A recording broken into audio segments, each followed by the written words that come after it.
Nós não vamos meditar em Efésios 5, mas eu gostaria de ler esse texto a princípio. Aqui nós vemos o apóstolo Paulo falar sobre o mistério da igreja.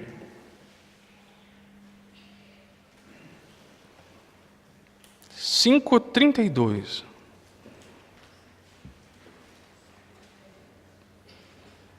Nos versos anteriores, o apóstolo Paulo vai falar da relação entre Cristo e a igreja.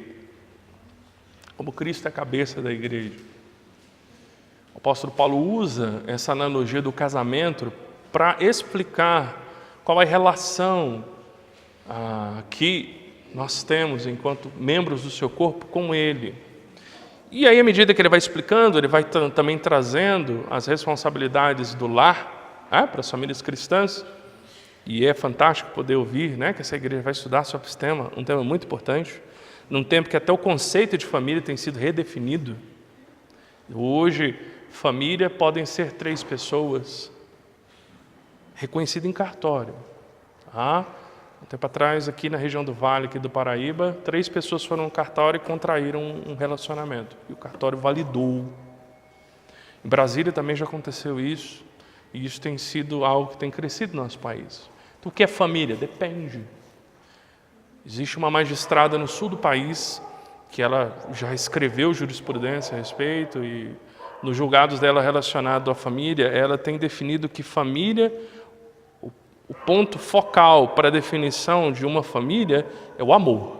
Se houver amor, indiferente de quantas pessoas sejam ou o gênero daquela pessoa, é uma família. Então o conceito de família tem sido redefinido.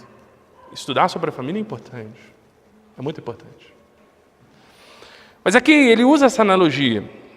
E aí chega no verso 32 e ele diz, esse mistério é grande, mas eu me refiro a Cristo e à igreja. Aqui ele falando a respeito do mistério da igreja. Se nós pensarmos a respeito disso, realmente é algo fantástico. Irmãos, muitas das vezes nós não temos a compreensão do que é ser parte da igreja, ou da importância da igreja. Nós temos um relacionamento, nós, crentes, que ultrapassa, muitas das vezes, a nossa percepção do que nós entendemos ser um relacionamento. Relacionamento para nós é amizade, uma relação de marido e mulher, ou relação pais e filhos. Cada um de nós, crente no Senhor Jesus Cristo, é como se nós participássemos de 2 famílias. A nossa consanguínea, que às vezes até nem é consanguínea, às vezes é por uma questão de adoção, se faz parte de uma família. Hoje as crianças já desceram? Já? Beleza? Então, existe essa relação de família, mas existe a família da fé, a qual nós fazemos parte quando nós cremos no Senhor Jesus Cristo. Irmãos, a primeira família, que é a que nós temos, ela é muito importante. E ela foi criada por Deus, e ela tem que ser valorizada, ela tem que ser guardada, ela tem que ser cuidada. Mas essa relação familiar, ela vai acabar. Um dia ela vai acabar. A nossa relação familiar enquanto corpo de Cristo, irmãos, todos filhos de Deus, adotados em Cristo. Obrigado, Rinaldo. Obrigado. Deus abençoe. Ela não vai acabar. Isso é um mistério. Aqui, em específico, em Efésios, falando da relação Cristo-Igreja, é algo fantástico pensar que Cristo é a cabeça e toda a Igreja de Cristo, espalhada pelos 4 cantos da terra, nas mais diferentes línguas, etnias e culturas, e, ao decorrer dos séculos, toda essa Igreja é corpo de Cristo. É bastante gente. Então, nós vamos nos encontrar com pessoas que falam a língua que a gente nunca ouviu. E com rostos que a gente também nunca viu. E que vão passar conosco a eternidade. Enquanto pessoas as quais nós conhecemos desde pequenininho, falam a nossa língua, que estávamos dentro da nossa casa, nós não vamos passar com essas pessoas a eternidade. Isso por si é algo que nos faz realmente meditar muito a respeito do que é ser parte da igreja. Existe um ditado que diz, na verdade é uma piada de pastor, né? Piada de pastor é sempre muito, muito ótima, né? No céu com os irmãos, ó que glória. Na terra com os irmãos, aí é outra história. Que são as lutas que nós temos enquanto igreja, de relacionamentos, de dificuldades, de encontros e desencontros, trombadas, isso acontece. Essa igreja existe há vários anos e com certeza isso aconteceu aqui. Mas um dia nós estaremos na presença de Deus, enquanto igreja de Cristo, santificada e glorificada, totalmente purificada na presença dEle. E essas coisas não vão mais existir, mas existirá a igreja. Então, você já parou para pensar que você vai passar a eternidade com seu irmão e com sua irmã que está aí do seu lado e não vai passar, às vezes, a eternidade com um parente bem próximo? Isso é algo realmente impressionante. Impressionante. Por isso que quanto mais cedo nós entendermos a responsabilidade que nós temos uns com os outros e começarmos a vivenciar isso, mais um pouco do céu já se faz presente nas nossas vidas, porque vai ser assim. Quer queiramos ou não. Quer concordemos ou não. Será assim. Já comentei com os irmãos, aí na nossa cultura se diz que todo mundo é filho de Deus, e a gente sabe que não é verdade. Filho de Deus é aquele que recebe Jesus Cristo. Então, quando nós pensamos a respeito da comunhão, puxa vida, é algo fantástico, é algo tremendo, porque há situações nas quais pais não vão passar a eternidade com seus filhos, mas vão passar com uma pessoa a qual ele nunca conheceu. Mas isso não diminui a proximidade e a grandiosidade desse relacionamento que nós temos enquanto irmãos em Cristo, uns com os outros. Porque aquela pessoa que eu nunca conheci, que viveu algum tempo, em algum lugar e falava alguma língua que eu não faço ideia de qual seja, ela vai estar em Cristo como estou, e nós vamos estar unidos espiritualmente de uma forma que não poderá mais ser separada. Fazer parte da igreja é fazer parte de uma união mística, é algo sobrenatural. Por isso que a disciplina é algo muito, muito sério. E muitas das vezes as igrejas têm falhado nesse sentido, porque nós temos muita questão interpessoal, nós não queremos excluir alguém da igreja, né? Eu digo no geral as igrejas, porque é como se nós estivéssemos oprimindo aquela pessoa, mas nós temos que entender que aquela pessoa está ligada conosco espiritualmente, o pecado dela me afeta, te afeta, afeta todos nós, aquela pessoa tem que entender que ela tem que deixar aquela vida, e ela tem que voltar a um relacionamento santo e sadio com Deus. Todo o corpo está interconectado de uma maneira sobrenatural, milagrosa, poderosíssima, e essa interconexão vai durar pela eternidade. O texto que nós vamos meditar essa noite, Romanos 15, vai nos mostrar um pouco disso. Então, você volta um pouquinho, volta lá Gálatas, volta a 2 Coríntios, volta a 1 Coríntios, vai chegar em Romanos.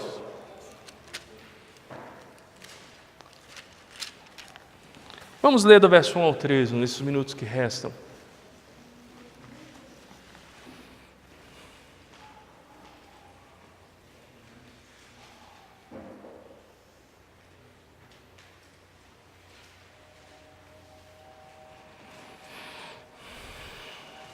Romanos, capítulo 15, do verso 1 até o verso 13.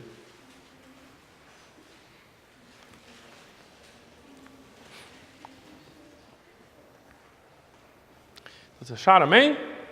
Ok. E aqui diz: nós que somos fortes, temos o dever de suportar as fraquezas dos fracos, em vez de agradar a nós mesmos. Portanto, cada um de nós deve agradar o próximo, visando o que é bom para a edificação dele. Porque também Cristo não agradou a si mesmo, mas como está escrito, as ofensas dos que te ofendiam caíram sobre mim. Porque tudo o que foi escrito no passado foi escrito para a nossa instrução, para que tenhamos esperança por meio da perseverança e do ânimo que provém das Escrituras.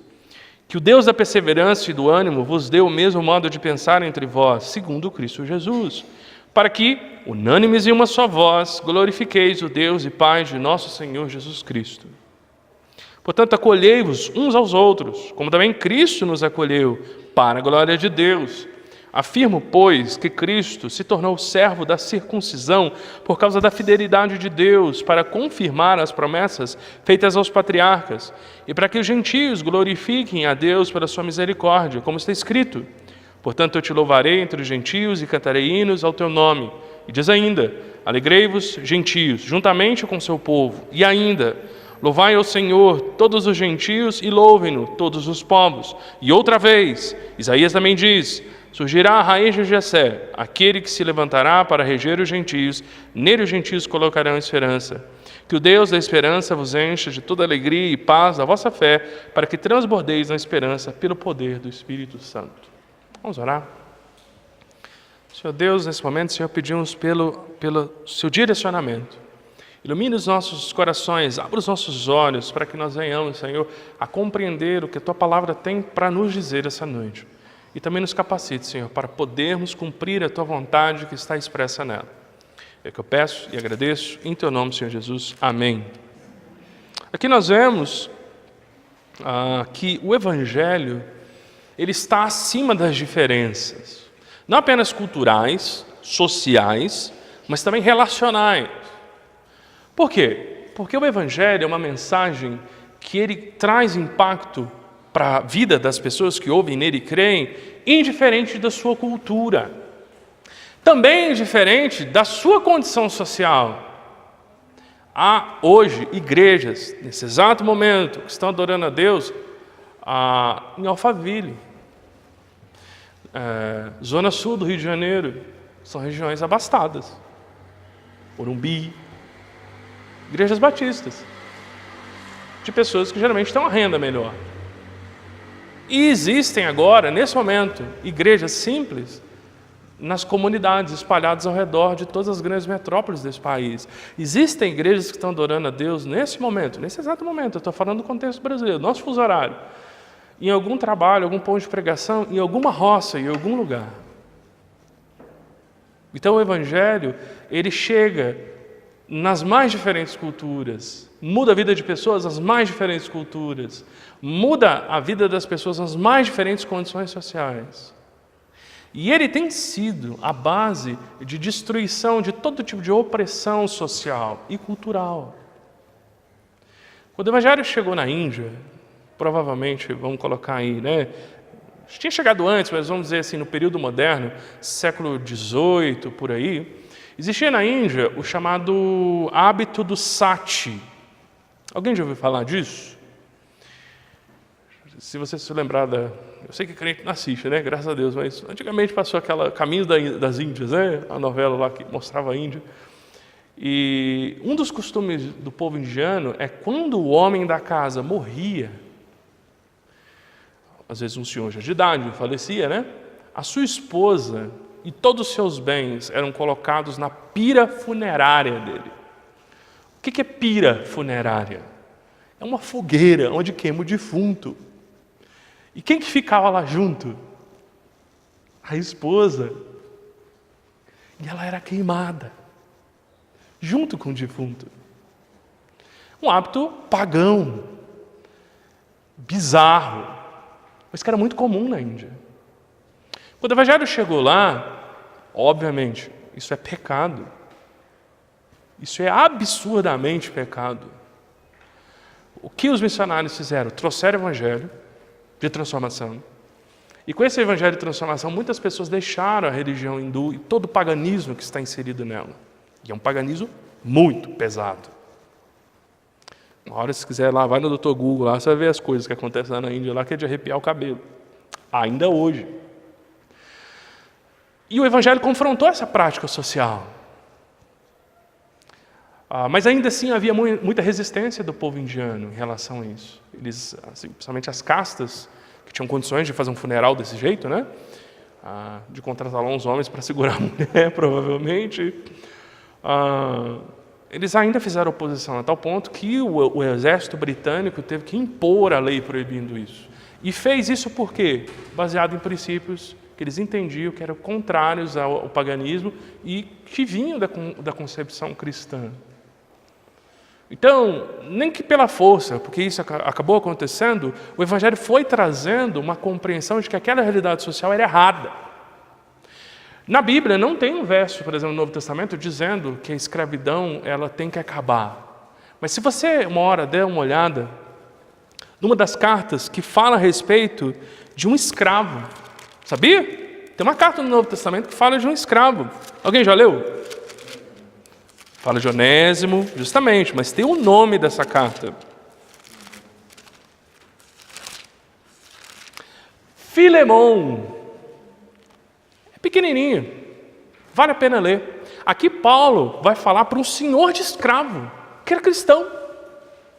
E aqui ele não está dizendo que é certo nem errado, mas ele está dizendo que esse homem deveria receber o seu escravo com amor, cuidando dele, entendendo que ele é um irmão em Cristo, entendendo que ele tem responsabilidades para com a vida daquele irmão e que esse escravo que fugiu, ao ser recebido, não deveria ser maltratado, porque a lei romana instituía que o senhor de escravos, em caso de fuga de seu escravo, ele poderia pegar um ferro quente com a letra F e aqui na testa do escravo, bem grande, para qualquer pessoa que passasse entendesse que ele era um fugitivo. O F é de fugitivo, fugitivos, em latim. Então, olharia aquela pessoa e dizer, ele é um escravo que fugiu, e aquele homem poderia ser preso, poderia ser torturado, homem e mulher, e criança.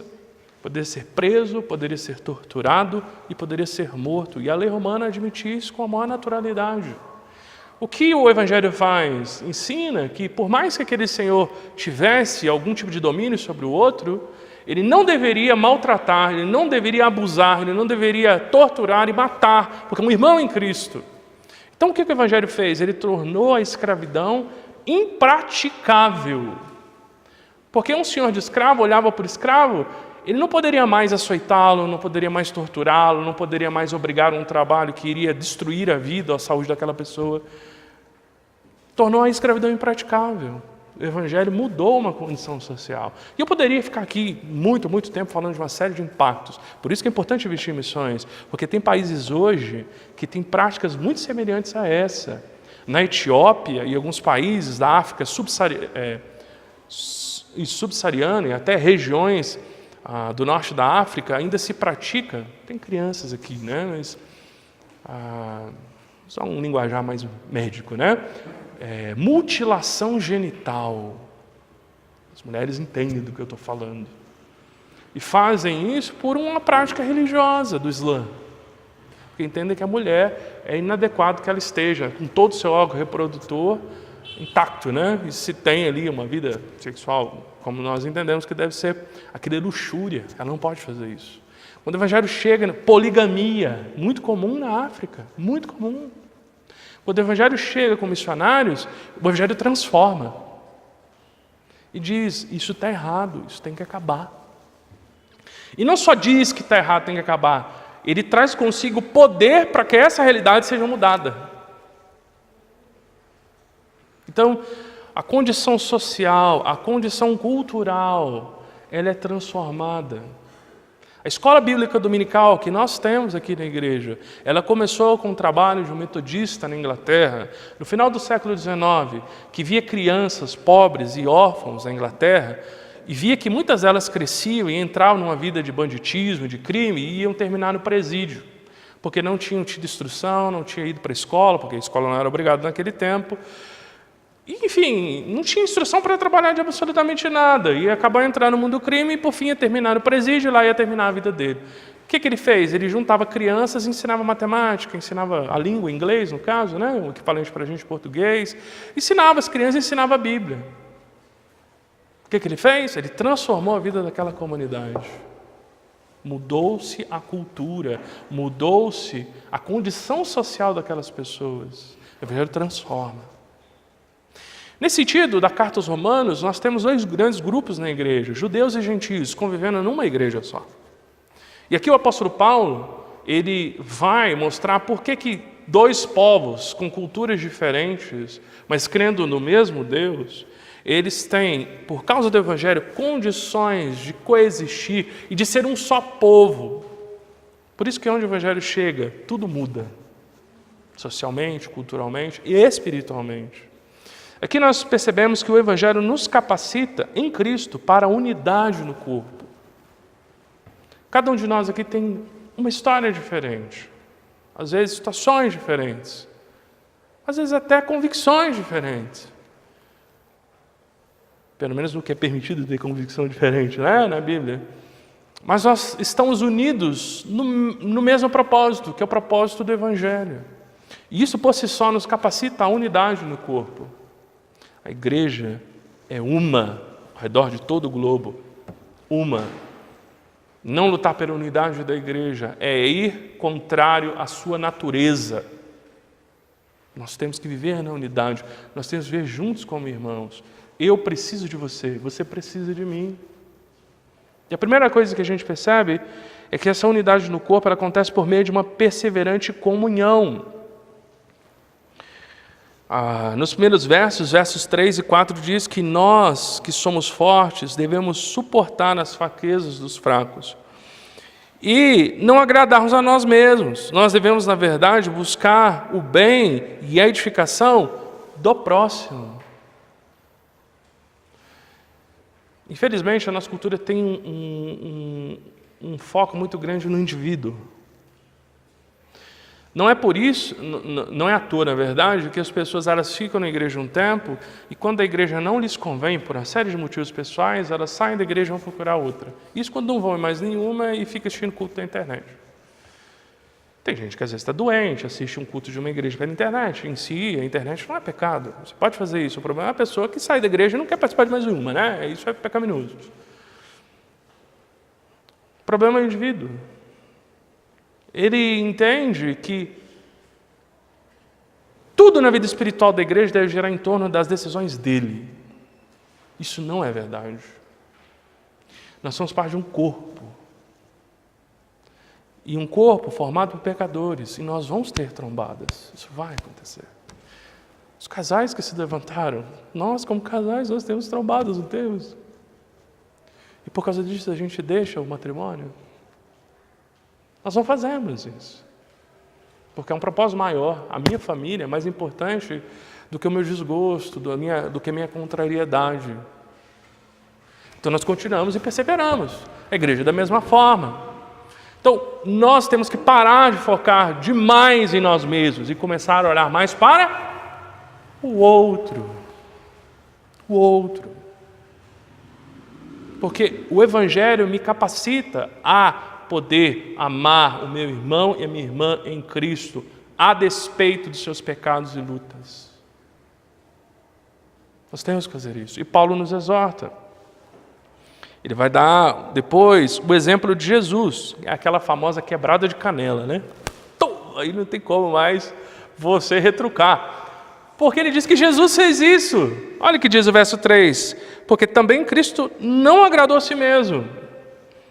Mas como está escrito, e aqui ele está citando o Salmo 69, 23, as ofensas dos que te ofendiam caíram sobre mim. Cristo carregou os pecados de todos os homens, inclusive aqueles que têm em sua vida o propósito principal, difamar o nome de Cristo. Se opor a Ele, odiá-lo. Existem pessoas hoje no mundo que o propósito de vida deles é ser oposição à igreja de Cristo ao redor do mundo. O propósito da vida dessa pessoa é isso. Eu odeio a igreja, eu odeio Cristo. Cristo morreu por essa pessoa. Fantástico, não? Fantástico. Cristo sempre é modelo para nós. Sempre. Obviamente, nós não vamos ser como Ele nessa vida, mas Ele é o nosso alvo, nós precisamos de algo. E Ele é esse alvo. Ele carregou os pecados do mundo. E o fez voluntariamente. Não buscou o que era seu, mas buscou o interesse dos homens, sua salvação. Nós vemos também a questão da perseverança. Verso 4 e 5. Porque tudo que foi escrito no passado foi escrito para a nossa instrução. Aqui está se referindo ao Antigo Testamento. Para que nós tenhamos esperança por meio da perseverança e do ânimo que provém das Escrituras. Se você ler depois Hebreus 11, você vai ver uma série de testemunhos de homens de Deus e mulheres de Deus que eram pecadores, que quando a gente vai ler sobre a vida deles, assim, com atenção na Bíblia, você vai pensar, caramba, essa pessoa era da pá virada, né? Mas que acreditava nas promessas de Deus e confiou nele, e por causa dessa fé perseverante, a vida dessas pessoas são um exemplo para nós, não por causa delas, mas por causa da fé que elas tinham em Deus. A gente se lembra de Sansão, que é sempre ensinado para as crianças. Sansão foi um homem extremamente inconsequente. Extremamente. Leia a história dele. Ele conseguiu quebrar todos os votos de Nazireu. O Nazireu era um homem que tinha um tempo da sua vida consagrado a Deus. Então ele não cortava o cabelo, ele não podia tocar em nada que fosse cerimonialmente impuro, ele não poderia se casar com alguém que não fosse de uma das tribos de Israel. Tinha uma série de normas. Era uma maneira da pessoa se consagrar no Antigo Testamento. Ele conseguiu quebrar todos os votos. Todos os votos. Sansão não podia ver um rabo de saia. Terminou sua vida cego, torturado, mas nos últimos momentos da vida dele, vamos colocar assim, né, se arrependeu, e o Espírito do Senhor novamente o habitou e o capacitou para que ele viesse a destruir os inimigos de Israel. No que a vida de Sansão é exemplo? A fé dele é um exemplo. E muitos outros que nós poderíamos ver. Então o Antigo Testamento ele foi escrito para a gente para que nós viéssemos a ser instruídos, viéssemos a ser maduros na fé, a vermos as dificuldades que aqueles homens tiveram. Pode pegar qualquer personagem do Antigo Testamento, que muitas vezes é tido como herói da fé. Se você atentar mais de perto, não tem nada de herói. Abraão mentiu, falando que a sua esposa era sua irmã, porque ele tinha medo que Faraó matasse. Quase que Faraó pega a esposa dele e toma como esposa. E ele entregou a esposa para outro homem. Jacó, não precisa nem dizer. Não existe heróis no Antigo Testamento. Existem homens pecadores, terríveis muitas das vezes, mas que alguns deles confiaram na promessa de Deus. Salomão, que é tido como o homem mais rico, o homem mais sábio do Antigo Testamento, né? Ele conseguiu terminar a vida dele, como espiritualmente dizendo, talvez como um dos piores reis de Israel, um dos piores. Se você ver a descrição que é dada no período áureo, né, do reinado dele, onde ele tinha mais prosperidade, ele estava igualzinho a Faraó, aquele mesmo que Deus tinha destruído lá do Êxodo. Um homem sábio escreveu Eclesiastes, escreveu muitos provérbios, mas que infelizmente por causa do seu coração caiu. Nós não podemos olhar para homens. Em todo o Antigo Testamento nós vemos o exemplo de fé desses homens. E a fé desses homens é a fé na promessa de Deus. E nós sabemos que a promessa de Deus hoje é cumprida no seu Filho Jesus Cristo. Por isso, o que muitas das vezes nos atrapalha, enquanto irmãos em Cristo, de estarmos constantes na fé, aquele crente que está sempre cambaleando, é o fato de que nós olhamos demais para pessoas e olhamos pouco para Cristo. Nós temos que olhar mais para Cristo e menos para as pessoas. O que nós temos que fazer, olharmos para as pessoas, depois de olharmos para Cristo, pensar o que Cristo faria por aquela pessoa. Ou o que Cristo me capacita a fazer por aquela pessoa. Porque é isso que Jesus faria. É isso que Jesus faria. Mas primeiro eu olhei para Cristo. Aqui, o apóstolo Paulo diz no verso 5 que o Deus da perseverança e do ânimo vos deu o mesmo modo de pensar entre vós. Cumplicidade, a mesma maneira de pensar, o mesmo coração, o mesmo propósito. Aonde não há o mesmo coração, há divisão. E aonde há divisão, não há unidade. Quer uma igreja forte? Famílias fortes. Quer uma família forte? Cristo está no centro dessa família. Toda a família, pais e filhos, gira em torno do seguir a Jesus. E essas famílias que seguem a Jesus compõem uma igreja que também faz o mesmo. Uma empolgante missão. Fala no verso 6 que nós devemos ser unânimes em uma só voz, no sentido de glorificar Deus e Pai de nosso Senhor Jesus Cristo. E na sequência vai dizer que nós temos que acolher uns aos outros, como também Cristo nos acolheu. Diz no verso 8 que Cristo, por causa da fidelidade de Deus, se tornou servo da circuncisão, para confirmar as promessas feitas aos patriarcas. E na sequência vão ser citados 3 judeus aí. Vai ser citado no verso 9, um trecho de louvor, né? A Deus entre os gentios. Diz, portanto, eu te louvarei entre os gentios e cantarei hinos ao teu nome. Ou seja, o salmista, ele está dizendo que ele estará no meio daquele povo que não fazia parte do povo de Israel, e vai estar exaltando a Deus. Os gentios estarão junto com o povo de Israel, adorando a Deus. No verso 10, nós vemos também que os gentios deveriam se alegrar juntamente com o povo de Deus. E novamente no verso 11, que os gentios deveriam louvar a Deus. E no verso 12, citando Isaías, o próprio autor coloca, né, aqui no verso 12, que surgirá uma raiz de Jessé, aquele que se levantará para reder os gentios, aqui no caso o Messias. Raiz de Jessé tem o seguinte sentido: pensa uma árvore que ela é cortada bem baixo, mas aí não se jogou, né, aqueles produtos que geralmente se joga para matar a raiz. E aí do meio daquele tronco sobe o quê? Um brotinho. Essa é a raiz de Jessé. Jessé é o quê? É a dinastia, a linha consanguínea de Davi. Jesus, se você depois der uma olhada em Mateus capítulo 1, ele é da família de Davi. Então dessa família que foi cortada, porque o povo de Israel foi levado em cativeiro, o povo de Judá foi levado em cativeiro. Mas no meio daquele povo que foi arrebentado por várias e várias vezes, surgiria uma família, dessa família viria o Salvador. E esse Salvador iria reger os homens, iria reger aqui os gentios. Nele os gentios colocarão a sua esperança. Esses textos eles são citados aqui por Paulo para mostrar para a ala judaica da igreja de Roma de que aquela outra ala gentílica, não judaica, né, não judeus, eles também faziam parte do povo de Deus, porque a palavra de Deus tinha profetizado que isso aconteceria. E o mesmo Messias que reinaria sobre os judeus, também reinaria sobre eles. E que essa ala judaica tinha que acolher a gentílica. Gentio é todo aquele que nasceu em algum povo, em algum lugar que não é judeu. É isso que é gentio na Bíblia. Então, 2 povos, 2 culturas estavam unidas em Cristo.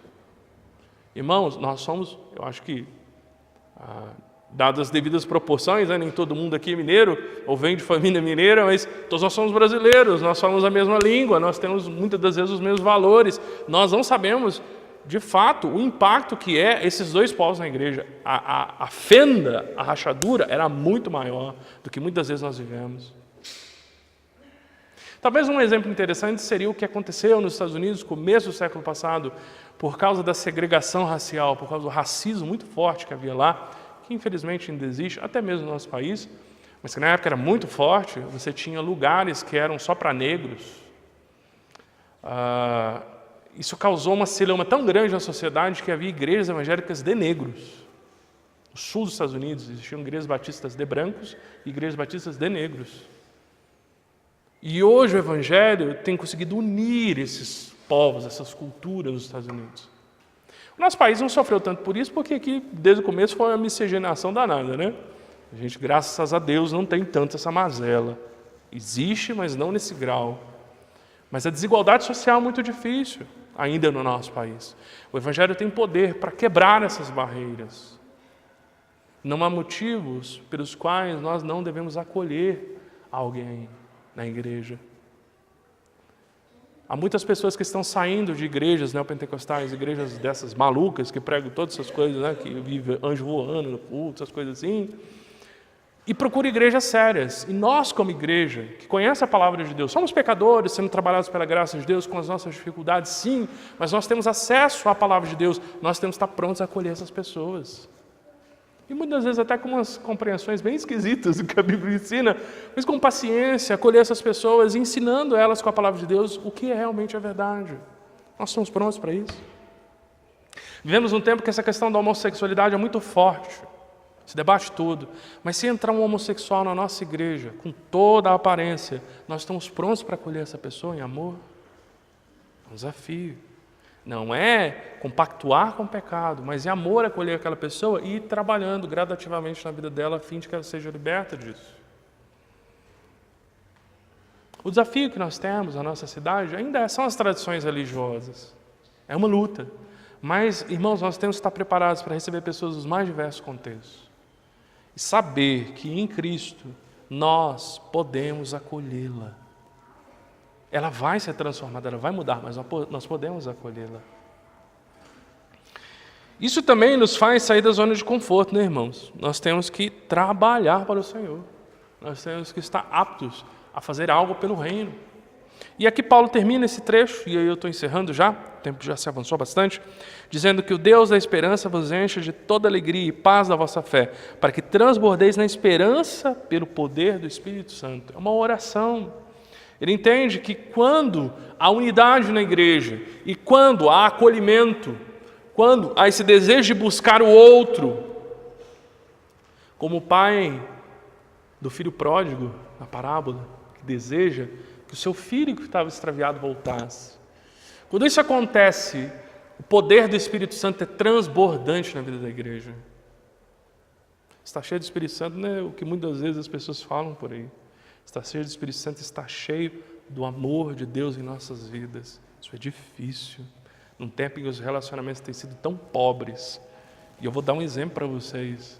Às vezes você passa isso na sua casa. Nós maridos, a esposa está conversando e a gente está assim.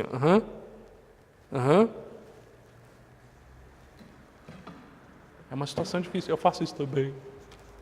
Só a graça de Deus, né, irmãos? Relacionamentos pobres, miseráveis. Temos um coração voltado para acolher o outro. Um desafio. Quando isso acontece, somos cheios do Espírito Santo. Ele nos usa. Perguntas que eu gostaria de deixar com os irmãos. Nós temos buscado servir em nossas igrejas ou nos servir dela? Porque quando nós temos uma postura de consumidor na igreja, a partir do momento que aquela expectativa não é suprida, o que eu faço? Mas, quando eu tenho expectativa de servir nela, aconteça o que acontecer, eu sei que eu estou aqui para servir a Cristo. E isso nos dá força de permanecermos unidos. Pergunta que você precisa guardar no seu coração. Segunda, temos sido proativos em nossas igrejas. Proativo é você não ficar esperando a coisa acontecer, você ir, fazê-lo. Nós temos sido proativos em nossas igrejas ao buscar construir uma postura de acolhimento, de investimento para o crescimento espiritual do meu irmão, da minha irmã, e de um pleno desfrute decorrente desse crescimento, de entender que à medida que eu vou amadurecendo na vida cristã, à medida que eu cresço, amadureço, as pessoas investem na minha vida. E, ó, irmãos, nós temos que estar abertos a isso também. Porque eu também não permito que outra pessoa possa entrar na minha vida, ver meu coração, as minhas limitações, e permitir ser trabalhado por Deus através da vida daquela pessoa. Isso é um problema também. Às vezes tem gente que quer fazer, mas o pessoal não quer deixar. Aí fica difícil. Ninguém vai chegar na casa, deixa eu entrar aí, o que está acontecendo? Né? A gente não faz isso, não vai de supetão na casa das pessoas. Né? A gente não entra assim na vida das pessoas. Nós queremos ser o quê? Queremos ser chamados, nós queremos que as pessoas nos convidem a fazer isso. E em fazendo, nós queremos participar da vida das pessoas, com suas lutas, suas tristezas, suas angústias, suas alegrias, enfim, tudo que vem no pacote. A gente quer participar. Não só eu que sou pastor, não. Irmãos e irmãs maduras na fé, que já caminharam algum tempo, têm condição de fazer isso. Mas eu não sei, eu não estudei, não li livrinho. Você tem a Bíblia, você tem Deus, você tem oração. Já é um bom começo. Porque muitos problemas, irmãos, não se ensinam em seminário, não. A gente vai caminhando e Deus vai dando a capacidade. E tem cada problema que só a graça de Deus. A gente não sabe, não tem manual. Em caso disso, faça isso. Isso não existe. É Deus que vai capacitando e vai nos fortalecendo e vai nos direcionando. Mas se eu ficar no meu cantinho, recuado, e eu não participo da vida de ninguém, ninguém participa da minha vida, e assim vai seguindo, nós não vamos ter unidade, nós não vamos acolher ninguém e, portanto, não vamos ser cheios do Espírito Santo. E nós não estamos entendendo a questão que eu coloquei no começo, o que é ser parte da igreja. Nós vamos passar a eternidade juntos, irmãos. É a eternidade, não é pouco tempo. Na verdade, é a total ausência de tempo. Vai ser algo fantástico. Temos que começar a viver essa realidade aqui e agora. Se você tem tido lutas com isso, se o seu coração tem, muitas das vezes, fraquejado, eu quero orar pela sua vida nesse momento. Tá bem? Feche seus olhos. Senhor Deus, obrigado, Senhor, por essa palavra. Obrigado por esse desafio. Pedimos, Senhor, que o Senhor continue a nos capacitar na Tua graça, no Teu entendimento, Senhor. E, acima de tudo, nos dê um só coração, nos dê unidade, um só pensamento enquanto igreja, que é o propósito de fazer a Tua vontade expressa em Tua palavra. Tanto, Senhor, na minha vida individual, quanto na minha família, quanto na igreja. Senhor, também pedimos, Senhor, que o Senhor nos capacite, Senhor, a termos um coração acolhedor, um coração empático, que sente a dor do outro, que se preocupa verdadeiramente com o outro, que sofre, se alegra e deseja o bem do outro. Quebra o individualismo em nossos corações e nos move, Senhor, a termos um coração igual ao Teu. Nos ajude, Senhor, nos casais, que o Senhor dê esse coração esposa, aos pais para com os filhos, e sucessivamente vai transformando os nossos relacionamentos, para que assim nós possamos, enquanto igreja, começar a desfrutar um pouco do que será na eternidade. Que a Tua bênção, a Tua graça, a Tua misericórdia esteja, Senhor, sobre a vida desta igreja. É que eu peço e agradeço em Teu nome, Senhor Jesus. Amém. Deus abençoe a cada um dos irmãos. O culto não está encerrado, né? Ainda haverá esse término. Vou estar ali na porta para despedir de vocês, dar um abraço. Deus abençoe.